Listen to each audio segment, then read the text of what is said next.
didn't have, we don't have Dr. Tidman, you know, to pull you back every once in a while, you know, or say, because I'm not gonna move you along. He moves you along every once in a while. So you know, right. When you get the building to watch, we got several choices here. Well, you're the. I know you take the lead.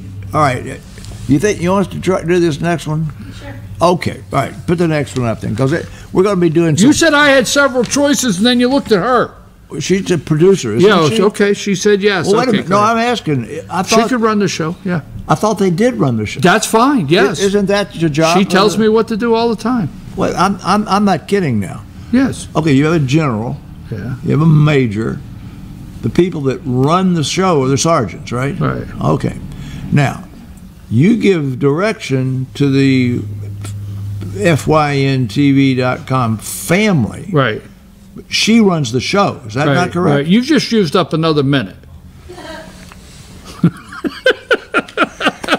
I don't see anybody in the green room. They'll be here in a minute. Carry on. All right, I'm gonna. We could do an hour on this next question. That's what I was concerned about. But we won't. All right. My brother is 45 years old, had no regular care, medical care, and 10 weeks ago saw a PCP. Excuse me, for a large knot in his lower neck and upper chest wall. A CT scan at the local hospital revealed a solid mass. The oncologist did not want to biopsy the mass because it might be a sarcoma. We've talked about that before. An MRI was done and said it was a solid mass. The Sarcoma Institute team at Northside Hospital, interestingly enough, this patient is one of the patients in this institution, did huge surgery and removed his lower neck muscles, the middle third of both collarbones, the upper two ribs, the sternum, all arteries, nerves, and muscles in the area. He had the hole patched with a titanium screen, some sort of cloth, that's actually Kevlar, and a muscle and skin flap. The diagnosis was dedifferentiated chondrosarcoma. He saw the oncologist again this week for follow-up, and he gave us some cancer center guidelines and suggested that observation rather than chemo or radiation therapy was best. Before surgery, the nurses said that he, quote, probably or might need either chemo or radiation, end quote. Question: do you have any information that might put our minds at risk? Put our minds at ease.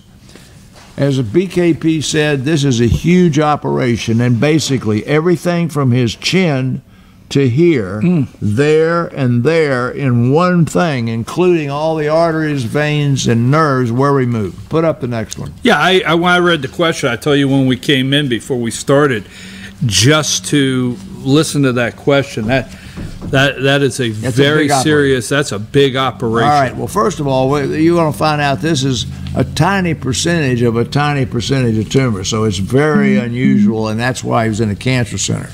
Throw up the first one. We're talking about a chondrosarcoma, and these are, quote, signs of chondrosarcoma. Well, if you look, all of these have got to do with pain in a bone or swelling somewhere. Pull that down. We're going to move kind of quick. But look at this picture. You see that hand? Yes. That is a chondrosarcoma, which by x-ray is eating up the bones, and it's at the end of the fingers. Right. All right?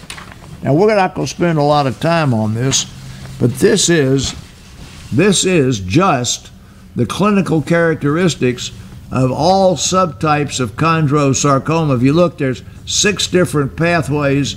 There's long, but when you start looking at features, you've got age. All right. Yes. Now, the second thing you've got is location. All right, age and location. Pull that down. Going back to the Kennedy family. Excuse me. Ragweed. You may need to see Goldenrod. You may need to see a doctor. Goldenrod. Okay, there was a kidney Kennedy boy that at age 12 had an osteogenic sarcoma. Remember, got his chemotherapy, had his leg removed, and has lived forever. So age and location. Well, this patient right here is 45 years of age, and the location is chest. Put this next one up. We won't spend much time on this, but this is the various location of osteosarcomas, and one half of 1% occur in the ribs or the sternum. Basically 96 or 7% occur in the long bones, arms and legs, or in the big bones of the pelvis. Pull that down again.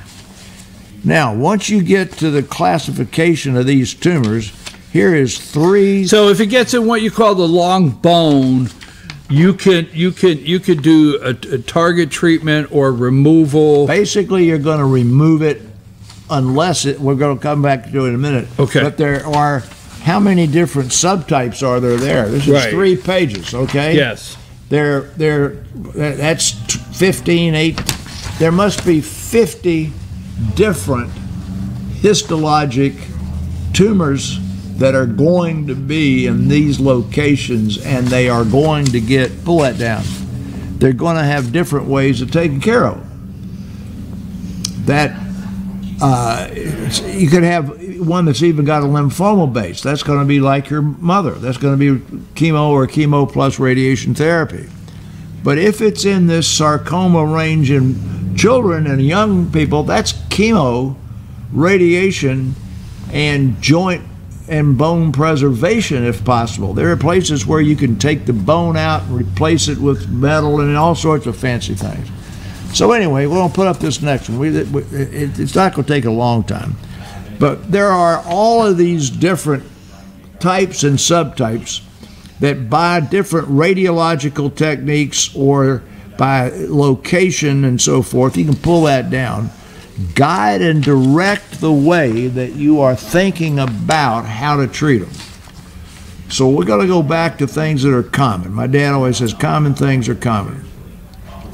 We're always talking here, when we're talking about breast cancer or lung cancer or colon cancer, we're talking about localized cancer of the breast treated with a lumpectomy and hormones, or cancer of the breast that's spread to the liver and the lung and elsewhere, and then we're talking about, immunotherapy and chemotherapy. We talk about low-grade tumors, we talk about high-grade tumors, right? Put up the next one. So most tumors that we have are staged, remember, according to size. So a breast cancer that's going to be stage 1 is going to be less than 2 centimeters. We're just using size, not lymph nodes. If it's up bigger than 2 centimeters, it's stage 2, blah, blah, blah. Now, this is how you stage these musculoskeletal tumors. It has nothing to do with the size. Look at that. You see size written anywhere? No. No. What do you see? Low grade, high grade, and where is it? Extra compartmental. That just means location. Okay. You got that? Yes. It's going to be advanced stage if it's spread to your liver and your lung. Otherwise, they're stage 1 and 2, aren't they? Pull that down. So that tells you that a big tumor, huge operation like that, does not necessarily have to be a high stage. It's a big deal, but it's not a high stage. Okay, put up this next one. We're going to do a quick down and dirty. Now, I've showed these to one of the girls that works in my office that's not a nurse. She is a gardener, and she does a lot of flowers, and she can tell the difference between fuchsia and pink, or tell the difference between green and aqua or something. You and I can't do that. We don't have the foggiest idea what they're talking about, do we? No, not really. Good. Well, so when she saw this stuff, she said, oh, this is really pretty easy but interesting. So this is a chondrosarcoma. Here's a bone tumor, all right? And this is what it looks like grossly when that tumor is removed, and that's what it looks like under the microscope. Now, we're going to do the quick down and dirty here in just a minute. Put up the next one. When you're looking at the X-ray, then all 3 of these tumors are at the end of the femur bone where that picture just was, and these are the different ways they look under the X-ray, and underneath them they look differently under the microscope, correct? All right, pull that down. So you get somebody who's an artist or who's got good appreciation of how things are supposed to look and color, and then you've got different stains you use that come up that make tissues look different colors, and you make it sound like it's some sort of magic medical stuff when really you're trying to make a pathologist become a appreciator of various shades of pink or various grades of pretty versus unpretty. So put the next one up here. What it said was low grade, high grade, right? You got the next one up here now. There's these pretty pictures or not? One on the left, you don't know it, but the one on the left looks pretty much like what cartilage ought to look like, and the one over here on the right clearly is a lot more busy, and the colors are different. So pull that down. So what that tells you right there is the things that man's going to look at under the microscope, where he's going to say it's high grade, intermediate grade, or low grade. And you remember here, now this one right here, I want to read it one more time. Removed his lower neck muscles, and the diagnosis was dedifferentiated. What does D usually mean? Not, right? In other words, it's not differentiated in a fashion that looks pretty under the microscope.